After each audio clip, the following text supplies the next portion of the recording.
Hi, my friends. Happy Wednesday. If you're live, say hi. Today we're talking all about change, which is one of my favorite topics. I mean, I never talk about stuff that isn't a favorite topic of mine, but really and truly change has been a huge part of my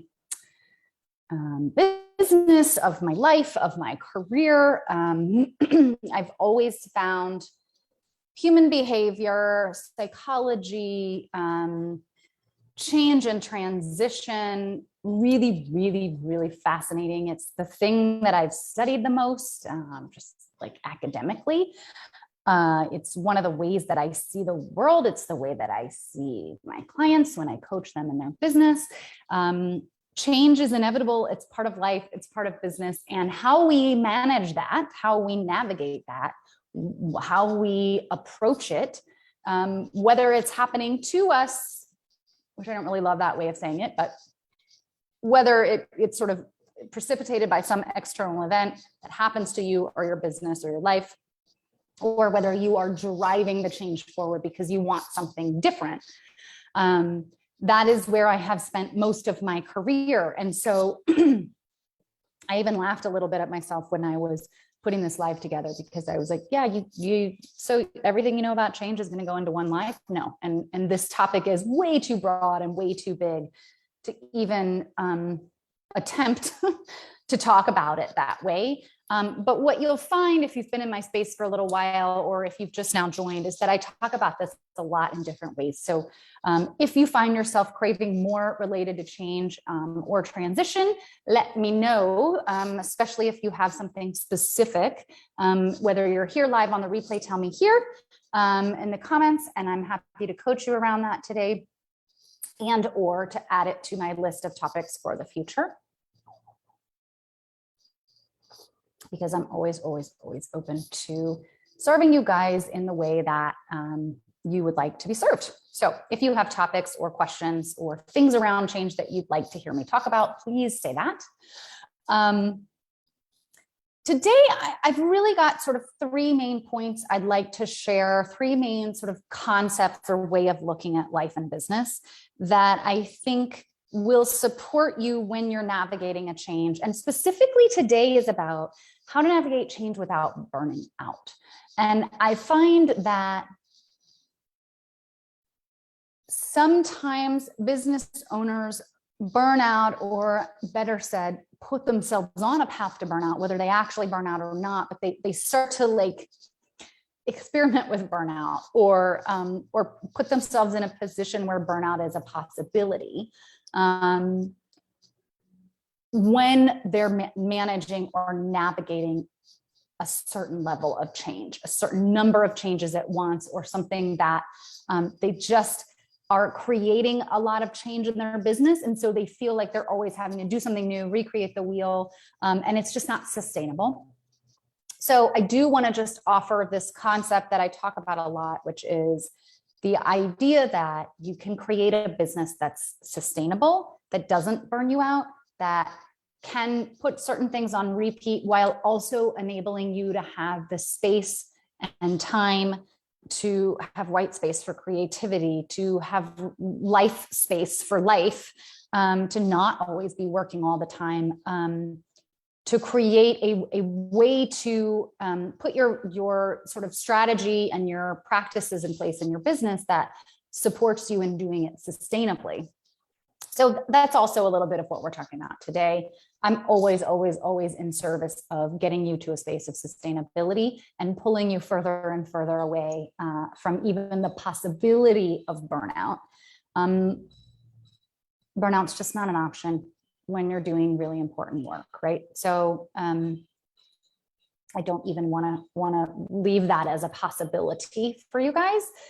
So again, back to change. I want to talk about three main things today and a couple of other really just ideas and things to be thinking about when you're going through your business or making changes in your business. And thinking about it from these sort of perspectives, I think will serve you in the long run. So that's my hope. Let me know how this lands on you, whether you're live or in the replay. ask questions, share comments. Let me know if you disagree with me. We can always have those conversations, and let me know what lands with you. Let me know what questions you have for yourself related to these topics, and I'm happy to help coach you on that as well. Okay. So the other thing I want to mention, and I will try to, I'm not going to try, I'm going to find the links and share them here in the comments after I complete this live. I did a series, like a 2-part series lives here maybe a month ago, where we talked about how to know if the best action for you to take is to work on your mindset or to take some sort of action. And in both of those, of course, we talked about how intricately mindset work and action are linked, and how on the one hand, you can't separate them, but how, things that you might notice that might help you know, okay, I've probably done enough mindset work on this. It's just time for me to freaking take an action, and that will propel my mindset work forward further. And then vice versa with, I need to stop and pause and look at what's happening from a mindset perspective, make some headway there, so that I don't take some not unintentional, but so that I can instead take a very clear, intentional, planful, strategic action forward that serves me in my business and does not mean that I'm acting out of a space of fear or acting out of a space of an unhealthy mindset, right? So just as an example. So I did those 2-part lives. I think the concepts in those lives are also really connected to what we're talking about today. So if you missed those, I'm going to put the links in here and you can watch those at your leisure to catch up on some of those concepts as well, because I think those could absolutely be worth repeating here. And I'm not going to repeat them here today because I want to share new stuff with you guys. So, okay, hang on, let me just see. If you're here, say hi. I don't see any comments yet, and that doesn't mean anything, but if you are live and you want to say hi, I would love to know that you're here so that I can see you. I'm just going to check here. All right. So welcome, welcome, welcome. Talking about change, talking about the mindset of it, but also how to sort of recognize your tendencies and your sort of personality style around change. So that's really the first thing I want to talk about. I want to talk about personality styles, preferences, tendencies that we have as humans. And I'm going to speak in a little bit of a generalizing way. And I want to just preface this with, I don't believe that like any one model or personality test or way of looking at things. I love Myers-Briggs. I love human design. I love all these different ways of looking at, how we think and our personality styles and our preferences. I just want to clarify, like none of that implies what your abilities are. I often operate outside of my preferences, and that's perfectly fine and great for me. And I still think there are lots of times where there's value in thinking about yourself from the perspective of one continuum so that you can understand yourself at that particular topic at that level. So again, not to say that life is this black and white, but let's pretend it is for a minute. What I find many people fall somewhere along a continuum in terms of the way that they feel about change, the way that they approach change, the way that they think about change, can tend to fall in, and it doesn't mean that you're on the extreme, but most people lean in one direction or another. One is you're more of a person that sort of runs at change. You like to create change in your life. You might like to also create change in your business. Sometimes I am absolutely one of these people. I am for sure living on this end of the continuum, even when I pull back. I find that people that really love change or that create change for themselves a lot, oftentimes, but not always, are very independent, very comfortable with uncertainty, comfortable with, I don't really know all the details, but I'm just going to figure it out. Here we go, right? People who like change and variety, typically in their lives. So that doesn't necessarily mean that they want like a whole bunch of change to happen to them. But people who, like me, I have moved around a lot, like geographically. I've lived on the East Coast more than once. I've lived on the West Coast more than one move to the West Coast. All in California though, but different places.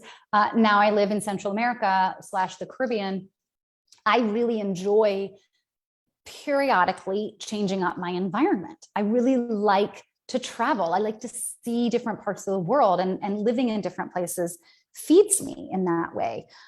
So in that way, for example, I like to seek out change. I really enjoy a change of scenery. It doesn't mean that I like to do it all the time. It doesn't mean I like to be in a different place every week, which I did over the last month when I was in the States visiting family. I was in a different place every single week. And that was really pushing my boundaries to the extreme, even for me to be changing it up that much. So again, we all fall somewhere on this continuum, and it depends on the moment and the context and the situation as to where we fall. But generally speaking, if I'm speaking to you and some of what I'm describing sounds familiar, you're probably on this end of the spectrum or the continuum. I find that people on this side of the world, of the planet, feel maybe some of your fears are about being bored. Maybe some of your fears are stagnation. That can often happen. And just as I could think about the way that could happen geographically, right? Like, so for me, if I move too often, that doesn't give me a chance to really settle in, plant roots, make friends, create routines, really see what it is like to live in that particular place, really take advantage of all that place has to offer before I move. But if I'm afraid of being bored, could you see that if I'm approaching change from this perspective and I don't have awareness about this sort of tendency in myself, then I might just decide, you know what, I'm not happy this week. Maybe the answer is to change where I live. I think I need to up and move again, right? It's very easy to take these things and overdo them to the point where they actually don't serve you. They don't fit in the space that you thrive in this continuum. We all thrive in some, place on this continuum. And we often have a tendency to potentially overdo. So when we're talking about navigating change in your business, if you're on this side of the world, if you're in my planet, something to keep in mind when you're navigating change, something to keep in mind when you're trying to decide if something needs to change is my tendency is I'm more likely to change something than to keep it the same. That doesn't mean it's wrong, but if I'm but if I'm trying to make a decision and I know that my tendency is to change, then it really behooves me to take a moment and to take some deep breaths and to look at it from the other side of the coin and to say, hold on a minute. Am I just wanting to change this because I like to make changes and I enjoy that? Is that really in the best service of my business? Is that really the most strategic decision I can make in the best interest of my business, or the best interest of myself, or the best interest of my clients, or the best interest of my team, or the best interest of my vision? Is that really the best thing? It might be, but it's a great thing to know about yourself so that you can sort of take a deep breath, look back, and make sure that you're not just moving ahead to make a change for the sake of making a change. And I find that that's where those of us who live in this planet, that's where we might err on the side of business decisions. We might err on the side of deciding things need to change when they really don't, or deciding things need to change when really this is one of the things that I think over the years, I've gotten really good at helping my clients with. And one of the things that I think actually makes the biggest difference in business, and it's so counterintuitive, but so often we think something needs to change with a capital C and really, really like totally different. And so often all we need to do is take what we're doing and tweak something, adjust something, change 10% of it, change with a little c, and it makes all the difference in the world.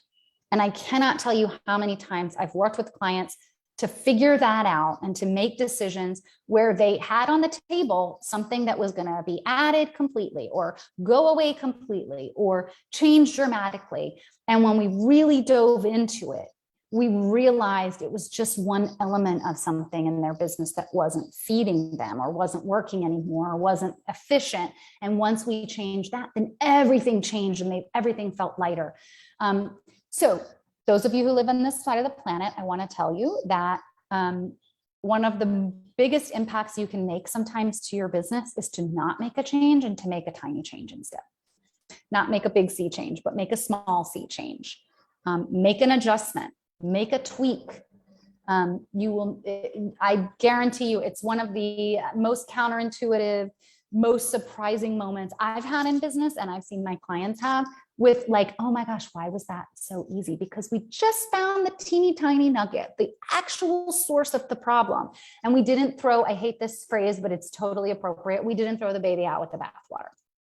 Sorry, I know that's such a weird, it's a weird saying, but I've said this a couple times. If anybody knows a better way to say throw the baby out with the bathwater, please tell me, because I need a new one. Cut off your nose to spite your face also doesn't make me jump up and down for joy. It's just kind of gross. So, all right. Hi, Courtney. Lovely to see you. I'm wearing Courtney's jewelry on my hand and my niece's jewelry. This is brought to you by my 10-year-old niece.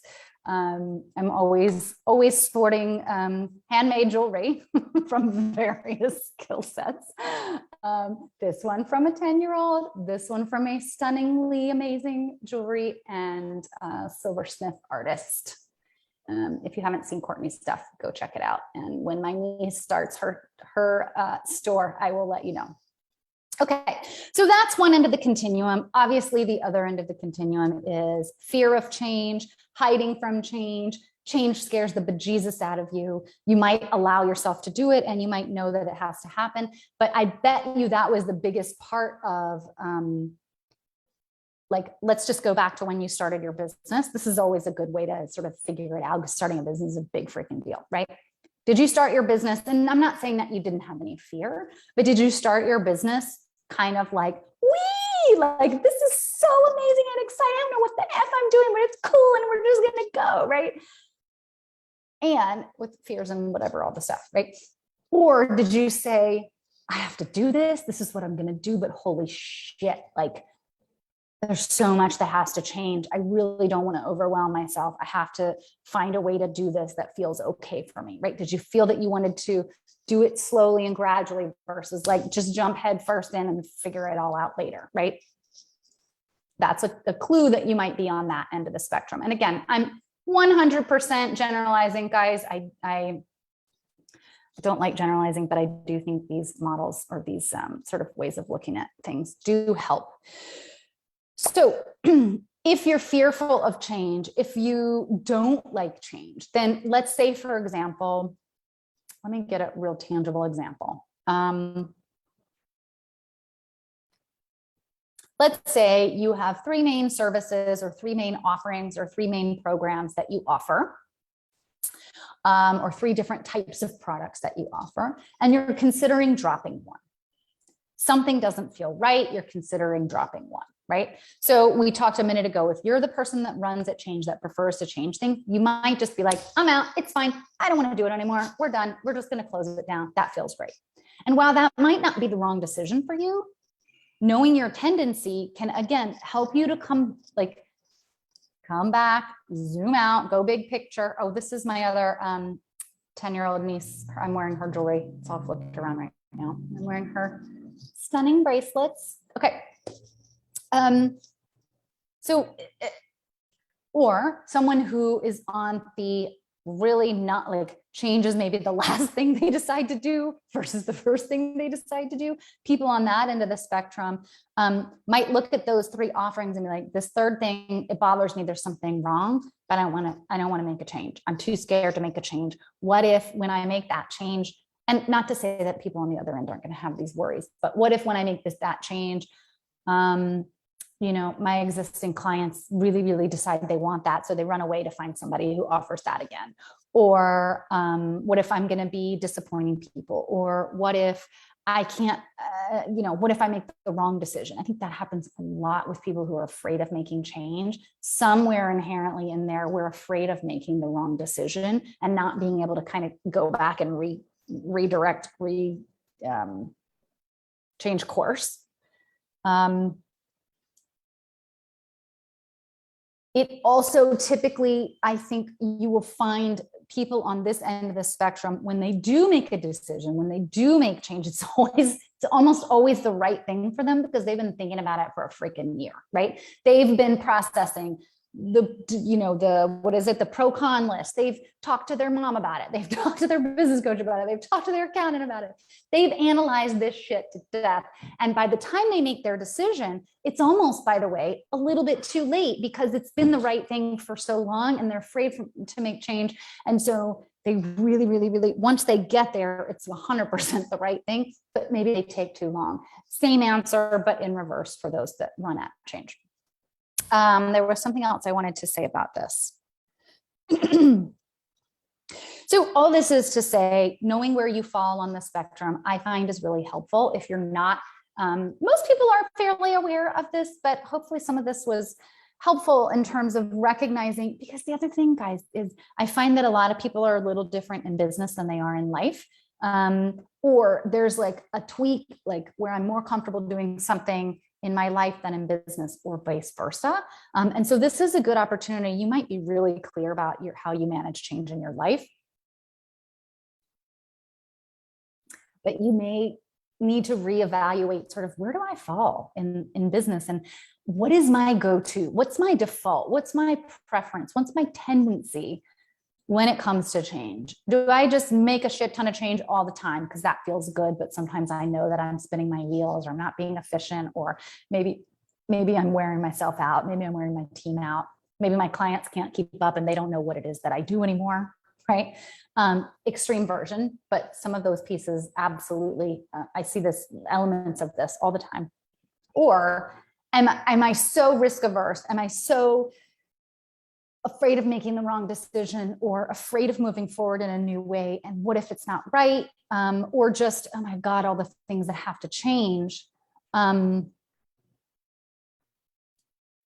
that about yourself, we can zoom out and say, okay, if that's my tendency to hold back when I need to make a change, maybe that will help me to make a decision 2 steps before I would have made it in the future.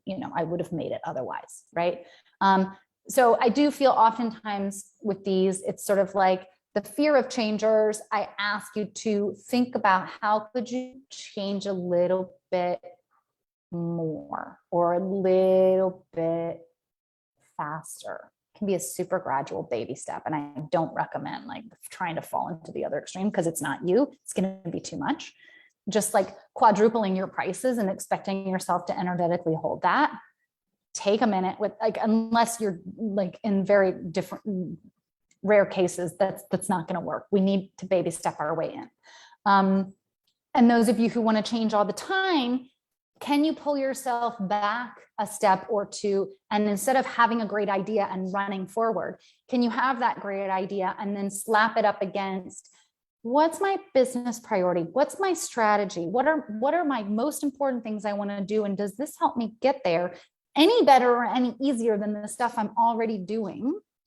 And where can I just pull back and reevaluate and decide, is this something that really needs to change? Because most oftentimes the answer is in the middle, right? Okay. All right. Let me just see. Okay. I'm just checking comments, guys. Okay.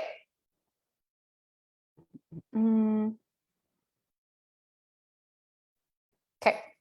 So that's one thing to be thinking about. Thing number 2 to be thinking about.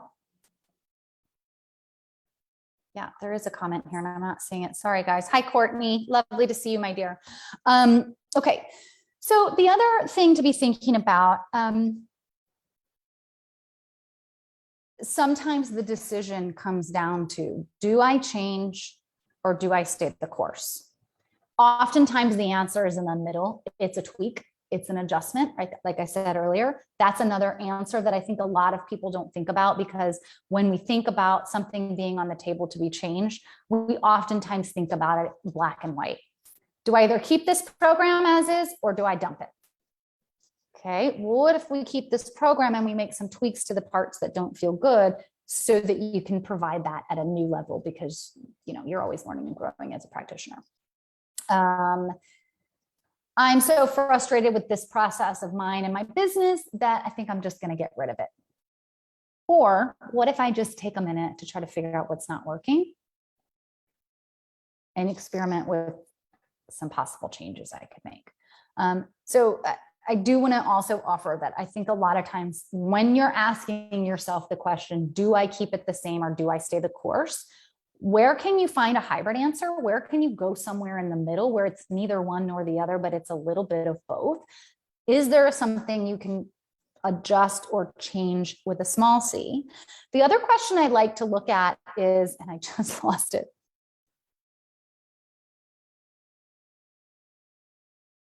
Oh my God, where did it go? If you want to ask yourself, if it's a big C or a little c, where else can you go in the middle? Oh, is there a way to, instead of all or nothing, it's a yes or it's a no, I'm going to kill this or keep doing it. Is there a way to baby step your way into, or experiment your way into the answer? So for example, let's say I'm playing around with offering a new service.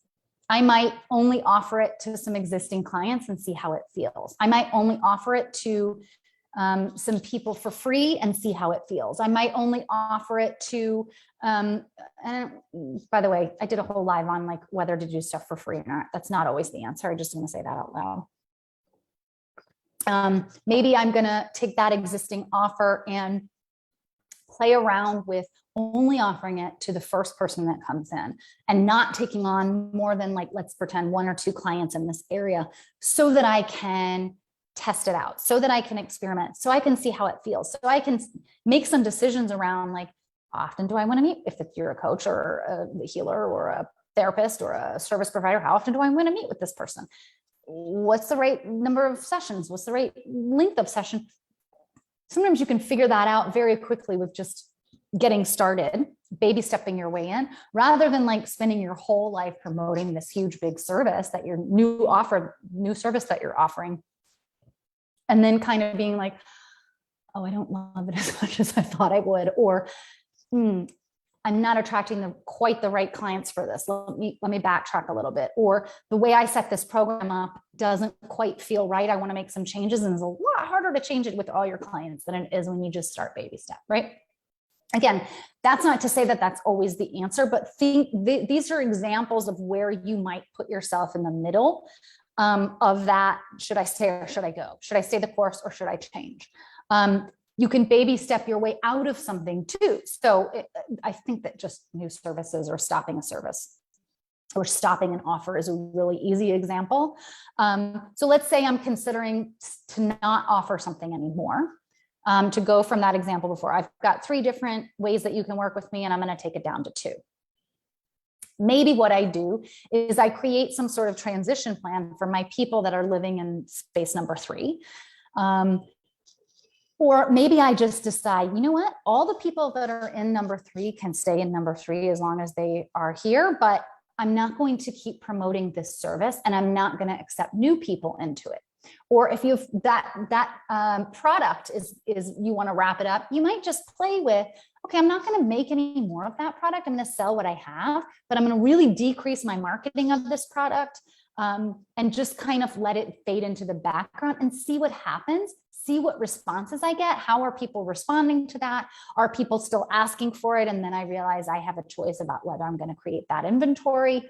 How is it affecting your fulfillment? Right? Did you drop something that just wasn't working, but you really did enjoy at some level? And maybe the answer, after you experiment with that baby step towards dropping it, maybe you find that the answer is actually, I really do like it. I just need to do it a lot less. That tipping point of how many hours you spend doing something you like or you love really exists. The number of hours, like I love coaching my clients. That's the primary reason I'm here, but I cannot coach 40 hours a week. I do not work 40 hours a week, but I cannot coach every single hour of the week. I really like working with my team. I really like writing my content. I really like doing these lives for you guys. I really like recording my little short videos that we put on my Instagram stories. I really like thinking about where my business is going and getting creative about the things that I could create for you guys. So if I'm only coaching, there is a point where I'm missing out on the other elements that bring me I almost said forgiveness, fulfillment. And there is a tipping point that no matter what it is that you do, just because you're in your zone of genius doesn't mean you can just do it 90, hours a week. There is a point at which if I do too much coaching per day, and I've really honed this for myself over the years, per day or per week, then I feel like it's just a little too much and I find myself to be slammed at the end of the day. Oftentimes I will feel tired at the end of the day because I left it all out on the field, so to speak. But I know kind of my sweet spot of what feels like, oh gosh, where are all my people? And then what feels like, oh my God, I'm working with too many people. There's a sweet spot. Not overdoing it is critical, right? For whatever it is that you're doing. So again, giving yourself that opportunity to experiment, to test it out when you're saying, should I make a change or should I stay the course? Is there a hybrid answer that will also, by the way, help you just make that decision from an informed place, from a space of, I've got data to help me know what the right decision is for my business because I tested it out. I started to move in the direction of letting go of that service and I realized I missed it. I started to let go of moving in the direction of adding this new thing. And I realized I didn't quite have it the way I wanted. So I started making changes to it, right? Okay, a couple other things about deciding whether you stay the course or make a change is, again, back to that space that continuum we were talking about earlier. If you're erring on the side of making a lot of change or if you're erring on the side of no change at all, knowing where you fall might help you think through clear-headedly. Is that a word? I don't think so. Think through this with a clear head, how you want to approach making that decision. Because if you're in a space of, should I change or should I stay? And you know that you love to change shit, then again, put that awareness and ask yourself some questions around this into that decision-making process. The other thing that I really, really like to offer up, this is not my idea, this is sort of industry standard, is that somewhere around the 90-day mark is the minimum amount of time to evaluate if something's working or not working. So for example, particularly with strategies, with marketing, with doing sort of external outreach, so to speak. If you're, oftentimes people want to make a change because they think some strategy they've executed is not working. If you've decided that it's not working in less than 90 days, generally speaking, you haven't given it enough of a chance. And that doesn't mean that at the 90-day mark, that's the magic number and you don't go to 92 days or 180 days.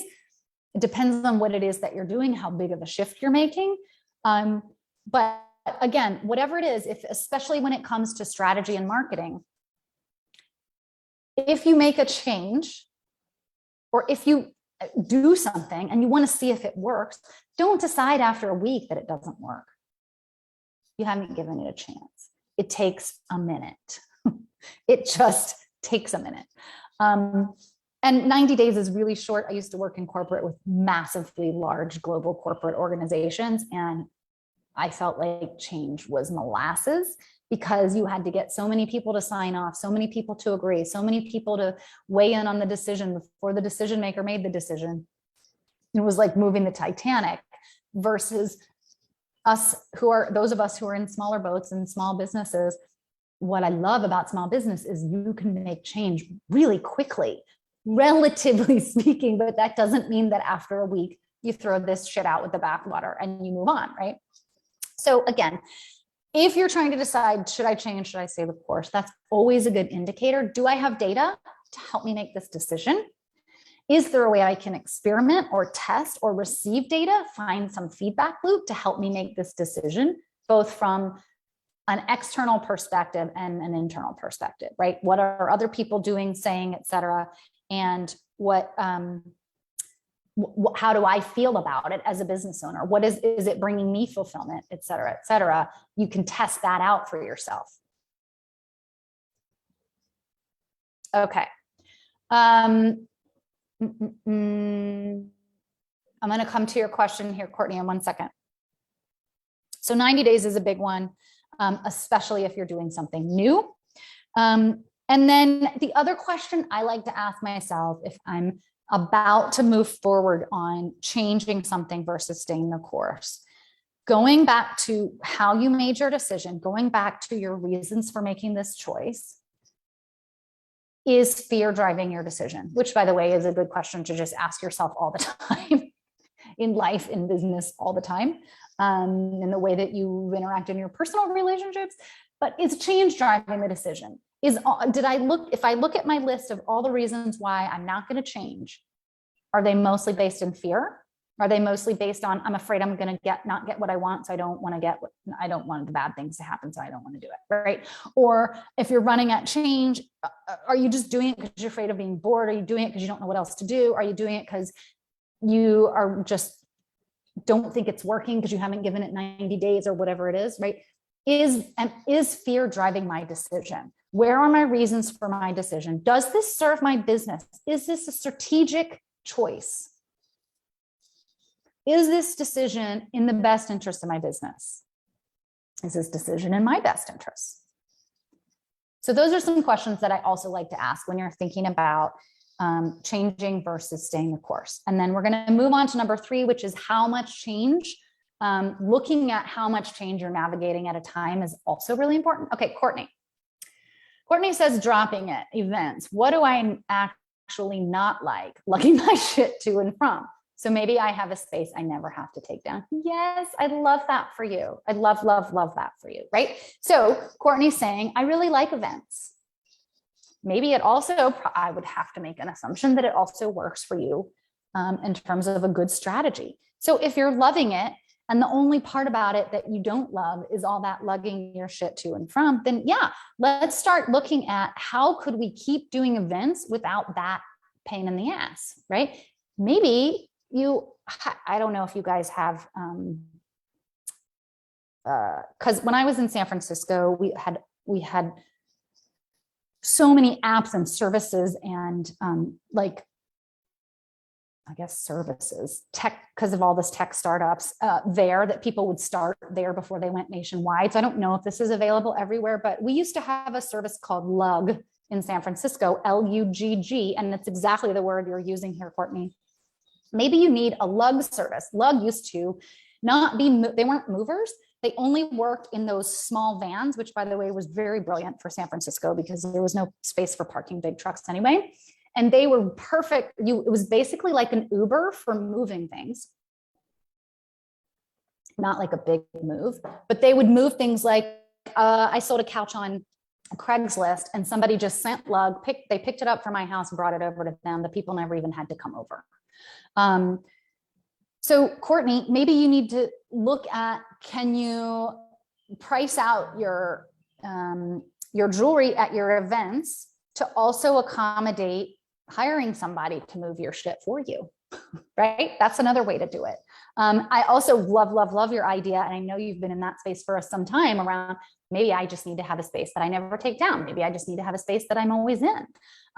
So there's lots of different ways to look at it. And to your point, Courtney, thank you for sharing this. And I want to just also offer, when you share things like this, when anybody shares things like this, here live, you're giving other people the opportunity to think through these things from the perspective of their own business. And this is a great example of like, ooh, should I drop it? Should I drop events? It's so easy to just go, yeah, that shit doesn't work. I don't like it. but then you realize you actually really do like it. And maybe it's also working, but you just don't like lugging your stuff to and from. Now you know what the problem is that you want to solve. So Courtney, let us know where can you test out different options, because it may be, to use a couple of these concepts all together, it may be, Courtney, that you decide, you know what, ultimately, my long-term vision is I'm going to have a space that I never have to take down. In the meantime, I'm going to hire Lug for 50, and whatever the equivalent of Lug. I'm going to hire somebody for 50% of my events so that I can really minimize my lugging annoyance. And that will free me up to feel like I can say yes to more events. Something like that, right? Then you're baby stepping it. You have a big vision. You're making some decisions, but you're making that decision with informed information. You're making that decision and solving the actual problem instead of throwing the baby out with the bathwater. You're looking at that decision strategically. You're looking at that decision from the space of your fulfillment, and you're looking at that decision from the space of, is this the right choice for my business? Is this strategic? Is this in the best interest of my business? So thank you, Courtney. That's a beautiful example. Let me know how that lands, dear. Okay. So the other thing I want to offer, and for those of you who hate change, this is rarely ever going to be your problem. But if you're struggling and you realize you have 900 changes happening at once, you might also want to just be reminded that that's really, really hard for everyone, not just people who don't love change. Watching the amount of changes that you have happening at a time is really, really, really important. Now, sometimes change happens to us, for us, outside of us, and it affects our thought processes. It affects our ability to feel as free as we want to feel, and we sometimes have to respond. That's absolutely a thing that happens in business too, not just life, right? But there are oftentimes, I feel like something that I remind my clients about a lot is two things. Number one, you are in a transition. Don't forget that you're in a transition. This is normal and natural for somebody who's in a transition. A lot of my clients come to me when they're in a space of transition in their business, not all, but a lot of them, or when they want to make a big change, a big transition. And then it's a little bit, not be careful, but like, hey, this is what you wanted. Holy shit, this is hard. Change is hard. Transition is hard, even if it's a change that you want to create. And I find so often I'll just be reminding my clients, like, this is what it's like to be in transition. The reason you're struggling with A and B is because that's part and parcel of being in a transition. It's okay. Let's give yourself some grace and space for that and make some decisions that give you an opportunity to baby step your transition, to not overwhelm yourself. And then the other thing that I'm constantly telling my clients about is reminding them how many things, particularly for those people who have a lot of change happening at once. Again, and sometimes it's like, you know, the perfect storm of life happens, business happens, everything changes at once. Some you create, some you don't, navigating all of that. And sometimes I'll just be reminding people as a starting point in our conversation, don't forget you're doing all of these things at the same time. Navigating multiple changes at the same time just slows down the process. It doesn't mean that it can't be done. And oftentimes when we have so much change happening at once, it actually serves us. There's a beautiful quote by, I think, Mandy Hale that says something like, when nothing is certain, everything is possible. I think there's a lot of beauty in the times where we're in a place in life or business where everything is changing. And while that's really, really hard, it also is really beautiful because you have that blank slate. You have the opportunity to make changes that would have been a lot harder to make, but they all kind of line up to be the next new change together, if that makes any sense. But again, knowing that you're in a transition, knowing that you're in the middle of a change, even if it's just making one strategy change, it's really important to recognize where you are so that you're evaluating your business results accordingly, you're evaluating your strategy change accordingly, and you're just making good decisions along the way instead of, oh my God, nothing's working, I'm out. right? No burnout, no burnout, no burnout. So reminding yourself you're in a transition, or reminding yourself, oh my God, I didn't even realize that that item is changing too, will really, really serve you. Couple things I want to say about that. Courtney says, didn't even think about the interim options. That's a great thing to navigate. I'm sure there's someone who could help. I just hate asking for help. The I do it by myself attitude has got to go 100%, right? And Courtney, like probably there's not just someone who could help, but I bet you there's somebody who would really enjoy helping you or would really appreciate the extra money. Or like, I always like to think about it from that perspective, like who could really also benefit? Like if I can get it out of my head and ask for help, that person usually, because I also have spent many years having a hard time asking for help. I've gotten so much better at it. And having a team has really forced me to do that. But I think I like to also think about it from the perspective of the other person. Like, I bet you there's somebody out there that would really like to do something to help someone, right? Or who likes to do, I'm just going to call it manual labor. And they want to add variety to their computer job and help somebody physically speaking, or who would really benefit from going to your events anyway. So they'd love to help you set up and break down and lug everything because they want to go to these events anyway. Who knows what the thing is, right? Maybe they could just use the extra money, but I always like to think about it from their perspective too, because people really like to help people. Look at what you're doing in your life, in your business, and how good it feels when somebody says how meaningful your work is to them, right? So we all know that people like to help people, and you're a helper, but that also means that you can give back. You can help other people by letting them help you. How's that? Okay, so if you're trying to figure out what's going on in your life, sorry, that's not what I'm trying to say. If you're navigating a lot of different things in your life, in your business that are changing all at once, no judgment there. But if you are creating change and you have control over the situation, and this is all up to you, I definitely like to encourage people to think about how they can strategically create change in their business without changing 19 things at once. If that's the right thing to do, like I have several clients who have 2 businesses, and when they started that second business, that's all change, right? Like that's 100%. You can't, it's all change. So it just depends on what you're doing. But if you're in a scenario where you have choice, complete choice, I recommend making that change in a strategic way and deciding really clearly. If you want some coaching around this is something I'm really good at helping people do, really strategically deciding what makes sense to change first, medium, middle, and last, right, within this whole process. So again, if you're creating some new strategy, if you're creating some new offer, if you're creating some new product, if you're wanting to tweak or change the people that you serve, whatever it is that if you're opening a second business, third business, whatever it is that you're doing, if you can do it in a gradual way by changing one thing at a time, or changing 2 things at a time, or changing 3 things at a time, but not 12, you will be better served 9 times out of 10 when you're creating it. Like I said, sometimes things happen all at once, and that also feels really right. That's also a strategy, but I find that that's not for everybody, and that's not the only way. And I think so oftentimes, because today's topic is about not burning out, so oftentimes we think we have to change at lightning speed. We think we have to change 17 things at once.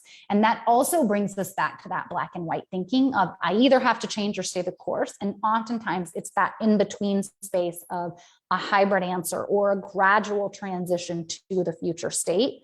And looking at what makes sense to do with that first, second, third is critical. And I want to explain a little bit of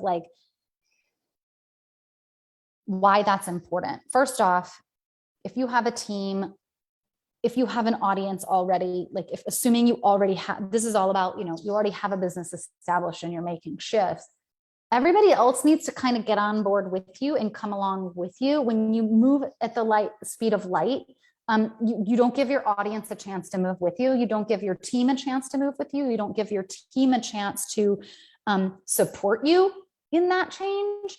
And you don't give them a chance to succeed in that change. If you just like drop everything and start over with your team, they're going to have to learn new learning curve. They're all going to have a new learning curve. They're all going to have to start fresh.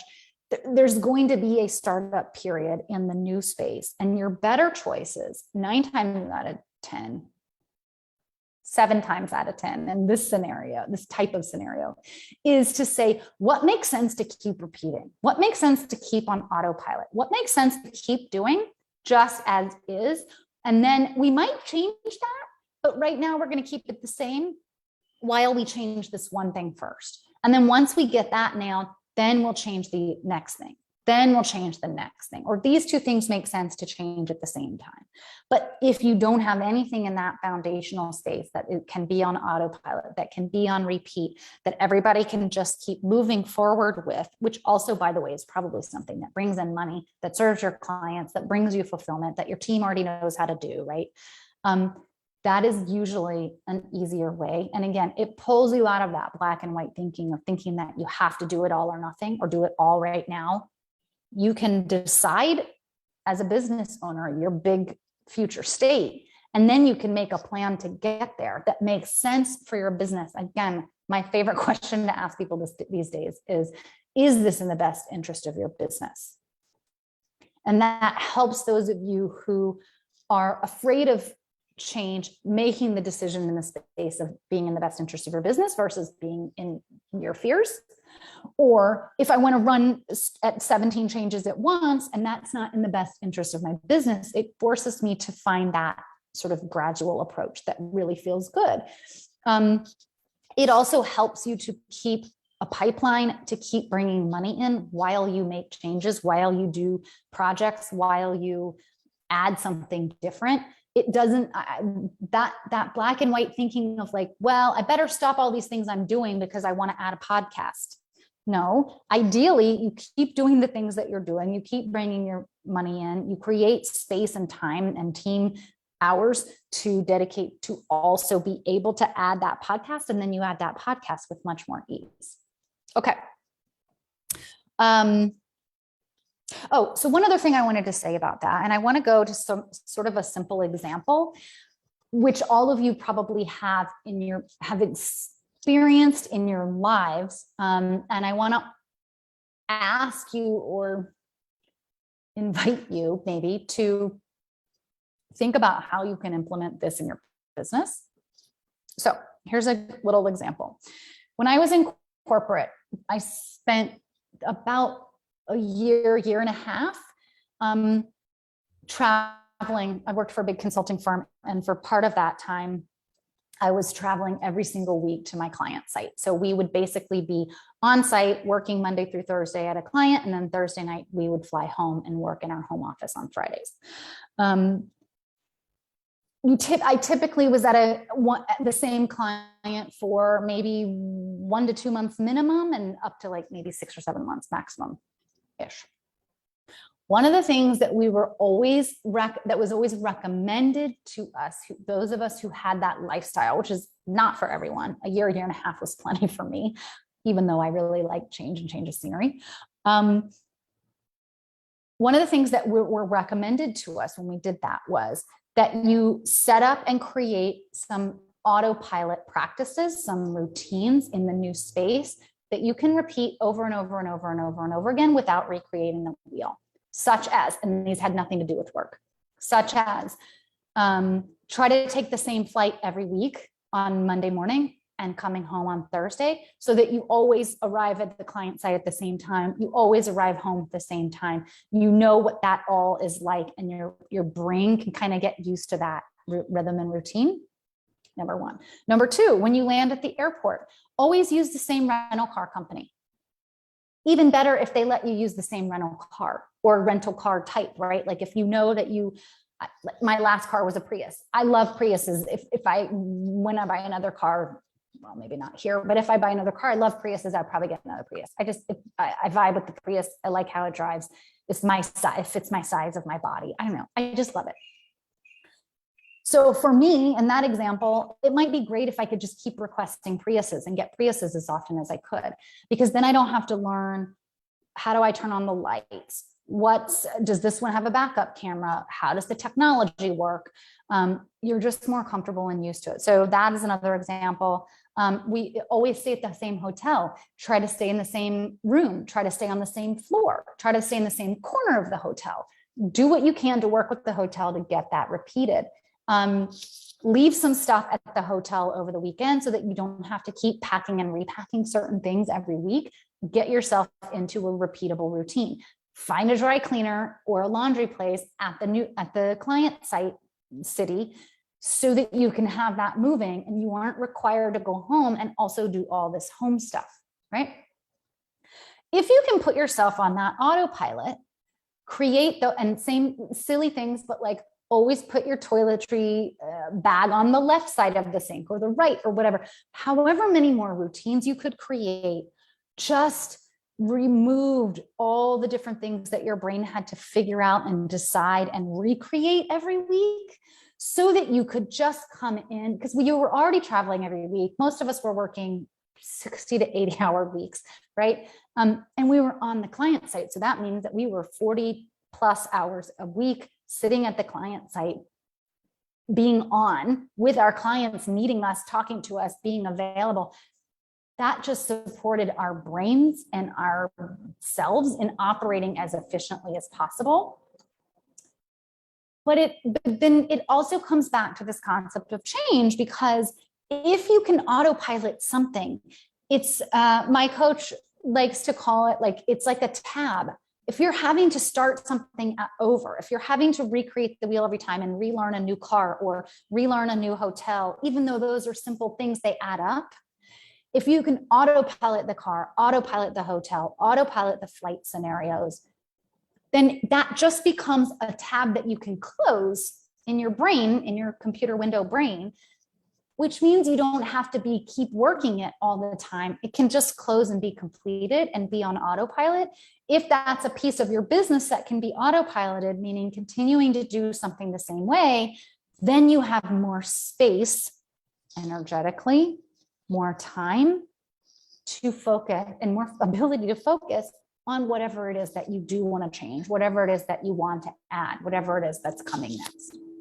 So where can you autopilot? Where can you put something on repeat? Where can you put something in more of a routine, more of a repeatable, yep, got it. My team knows that goes to here and this goes to here, and she tells her, and everybody just knows what to do. And repeating every week or every month or every whatever just creates that space for, great, I know that I have 3 extra hours a week to dedicate to this new thing. I also know that I have, because like we say, time is money. I think energy is money. I think energy is time. Energy is time. If I am spending all of my energy re-autopiloting my invoicing process, which maybe isn't broken, because I decided that I need to change 19 things at once, I'm just wearing myself out and doing things that aren't necessary in this moment, when I could be continuing with that autopilot process while adding my 1 new thing, while adding my 2 new things. And that's how we that's how we run our businesses in a more strategic way, in a more thoughtful way, in a more intentional way. It doesn't mean that you can't make change. It doesn't mean that you can't make tons of change at once. And that's absolutely something that happens all the time. And those of you who are on the far end of that extreme of the continuum, if you're constantly running at change, you will burn out. If you're never allowing yourself to change, you will also burn out. Both ends of the extreme have their sort of extreme, both ends of the continuum have their extreme versions that aren't serving you, right? Everybody's got their space on the continuum where they thrive. And when you know this about yourself, when you see how this plays out, particularly in your business and how you make decisions, it's a lot easier to kind of zoom back out and go, hold on a minute, how can I do this more strategically? How can I do this in a way that does not burn me out, does not burn my team out, but allows me to grow and evolve, which is the whole point, allows me and my business to grow and evolve to the places where it wants to go. And for those of you who have big missions, who really want to bring in big dollars, who really want to make a big impact in the world, who really want to feel that huge level of fulfillment in your work, we have to change in order to do that. Sometimes it's just a change to a team member. Sometimes it's just a change to the products that we offer, or Courtney, to how we change our events setup. But that's part and parcel of running a business. And so when you can navigate change in these ways, you can do it with strategic planning. You can do it from a space of intention. You can do it from a space of sustainability, which just then means you can keep staying in business. You can keep doing this. If you're going to burn out, or if you're going to put yourself in a place where you risk burning out, it's just not going to be something that you can do for a very long time.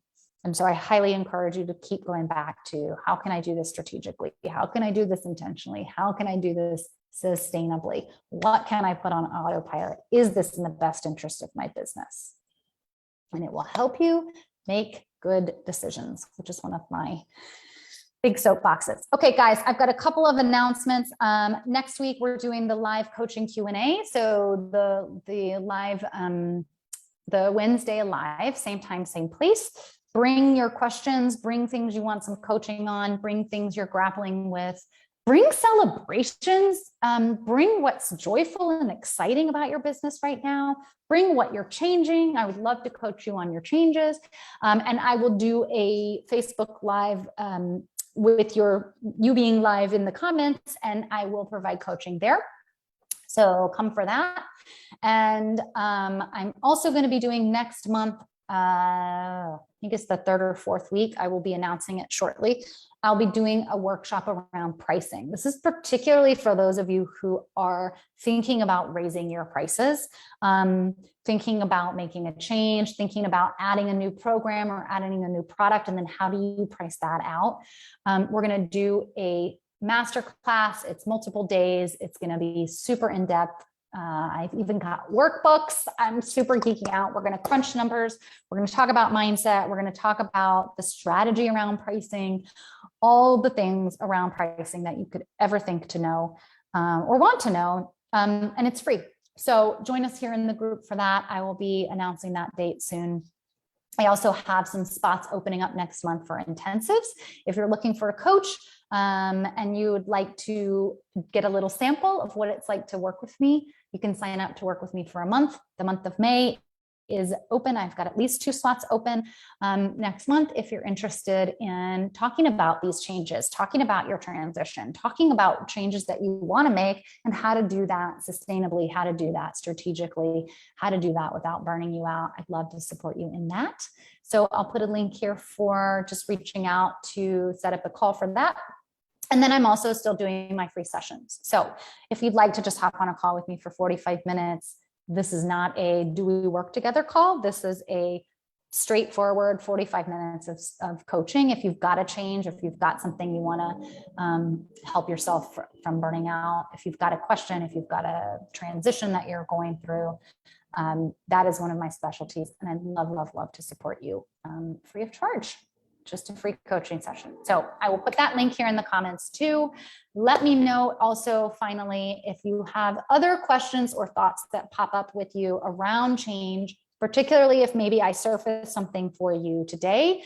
Let me know live or on the replay, and I will make sure to add some thoughts around that. Either I'll come back in and reply to your comment, and or I might add that as another topic. So you would probably be paying it forward to some others in the group if you ask your questions or make your suggestions. I'm always open to that. Happy Wednesday, everybody. Lovely to see you all here. Thank you for joining, and we'll talk soon. Bye. Much love.